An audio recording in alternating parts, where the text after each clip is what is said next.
안녕하십니까. 부동산 신문 읽어주는 공인중개사의 땅사고TV 임동상입니다. 부동산 내로남불 논란입니다. 우려된 집주인 횡포 3가지, 임대차 3법 그대로 보여준 설계자들.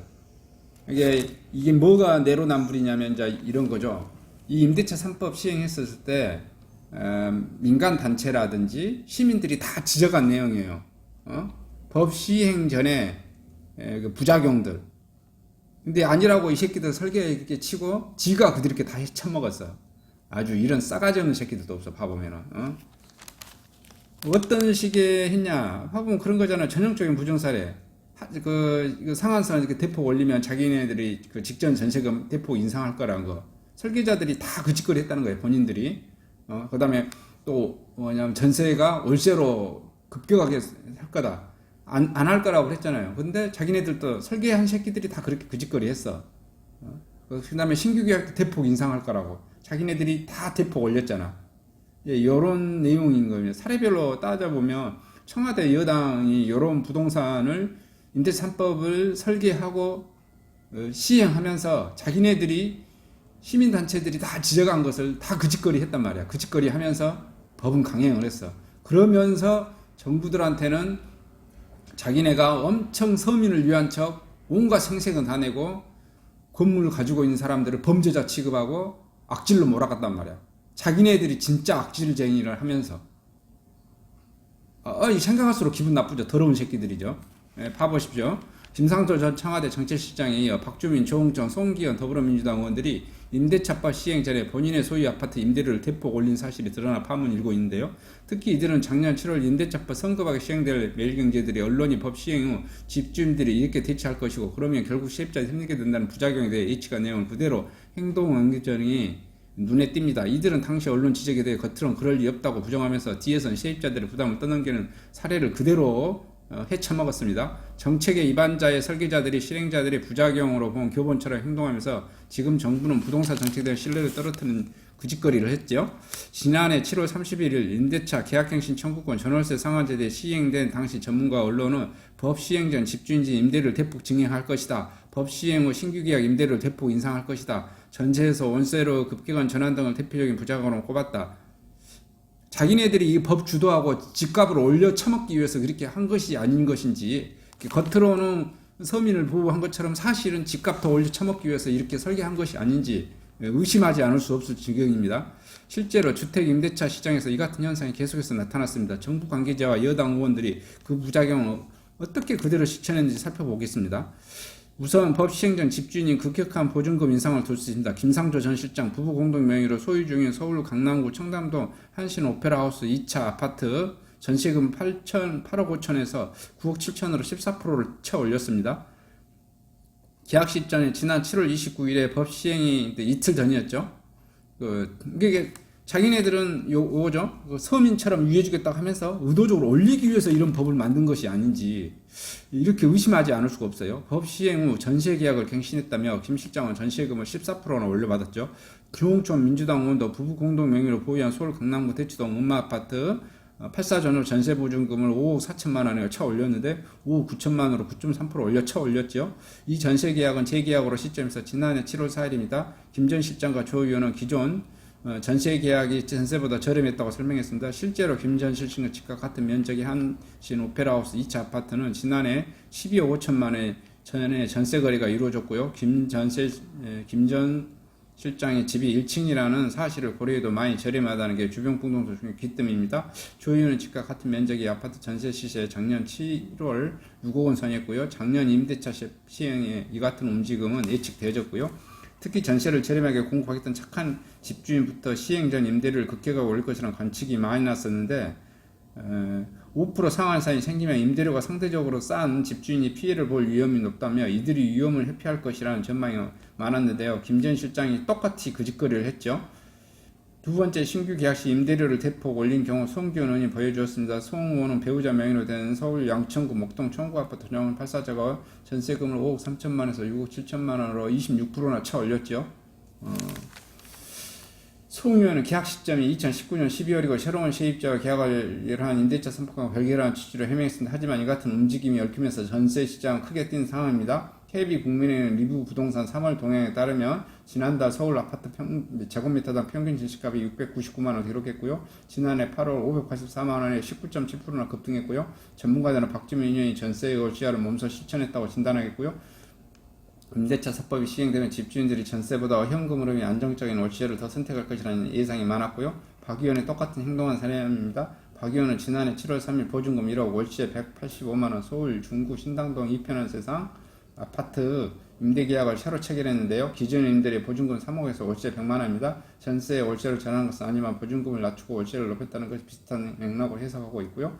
국토교통부에 따르면 올해 1월 서울 전체 주택의 전월세 거래 가운데 월세가 차지하는 비중은 지난해 1월 39%고 43.6% 5포인트 가까이 늘었고요. 같은 기간 서울 아파트는 지난해 26.8% 불과했습니다. 월세 거래 비중이 올해 35%에서 12.7포인트 급등했습니다. 무슨 짓거리 한지 알겠죠? 청와대하고 여당 부동산 주도했던 분들이 무슨 짓거리를 한지를 알겠어. 그러니까 자기네들이 다 이것을 예상하고 있었어. 이걸 하면은 임대차 3법을 하면 어떻게 된다? 전세금이 급등할 거고 전세금이 월세화가 될 거고 또 재계약할 때 급등할 거고 이거 다 본인들도 예상하고 계약하기 전에 자기네들이 계약했던 국회의원 놈들이라든가 청와대 정책실장이랑 한 놈들이 다 자기 마누라 그렇게 시켜서 헤쳐먹었단 말이야. 그러면서 앞에 나가서는 브리핑했죠. 우리는 서민을 위해서 이렇게 이짓거리 하고 있다고. 아주 악질적인 사람들입니다. 악질적인 사람들. 어쨌든 이제 부동산 정책적인 것을 보면 굉장히 좀 기분 나쁜 점이 많습니다. 이게 넘어가고요. 자, 한양 천안 풍채지구 한양 수자인 에코시티 공급합니다. 전매되고 싼 분양가고 직주근접 민리 신도시네요. 분양가가 평당 제곱미터당 3.3 제곱미터당 평균 800만 원대 엄청 저렴하네요. 천안에가 아직도 900만 원이 안 남은 아파트가 있다니 대단합니다. 완전히 이거 C아파트네요. KTX 1호선 천안 아산역 가깝고요. 경부 논산 천안 고속도로 인접합니다. 인근에 삼성 LG 산업단지가 있고요. 전용 8사제가 세대 구분형 설계하고 재당점 제한없고 누구나 청약 가능하고요. 1차 계약금 1,000만 원은 정액제입니다. 좋은 것 같습니다.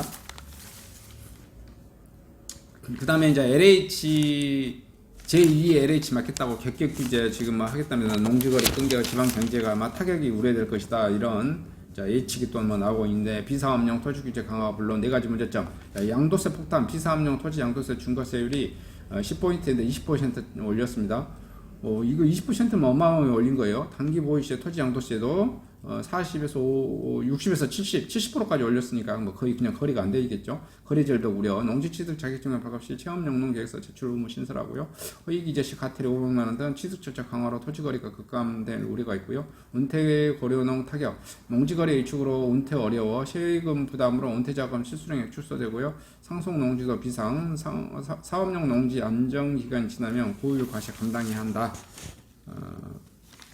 그 다음에 국토부가 선거 공시가 급등 세부담 완화 대책을 마련하겠다. 요거 지금 봐보면은 선거용 립서비스다라는 맞죠? 하지도 않을 것 같다라는 생각이 좀 들어요. 경기 서부 집값 상승 주도 안산시은 5주째 1%대 육박하고 있다고 하는 소식이네요. 그 다음에 첫째도 둘째도 입지 신길 등 9억 이하 아파트 아직 기회가 있다고 말합니다. 서울 지역의 9억 이하 아파트 슈퍼 아파트 탑10 한번 알려드리겠습니다. 관악구 봉천동 현대 아파트 2133세대입니다. 어마어마하네요. 그 다음에 금천구 독산동 중앙 하이츠빌 554가구 중공업 지역에 있고요. 그 다음에 노원구 상계동 중계 센트럴파크 2,457가구 이렇게 되네요. 그 다음에 노원구 올계동 올계 2단지 주공아파트 가구수가 2,000세대입니다. 대단합니다. 이게 큰 게 좋아요. 그 다음에 더봉구 창동 주공 3단지 여우 그 다음에 2,856가구네요.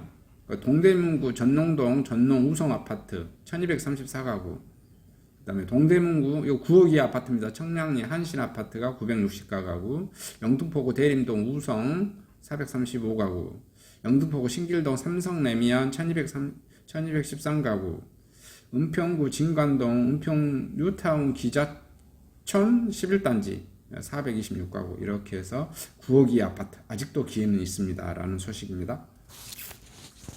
전국 소식 마치도록 하겠습니다. 감사합니다.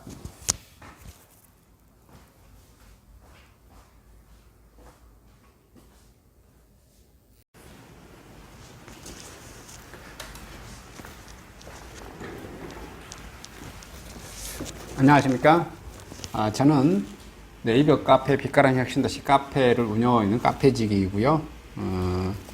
카페 활동하고 있는 카페 부동산입니다. 나주 혁신도시에서 기반으로 하고 있습니다. 상가 토지 아파트를 전문적으로 하고 있고요. 또 삼성화재도 같이 활동하고 있습니다. 상가 통해서 임대차 매매하신 다음에 화재보험 같이 가입하시면 중개수수료 절반 정도 할인해 드립니다.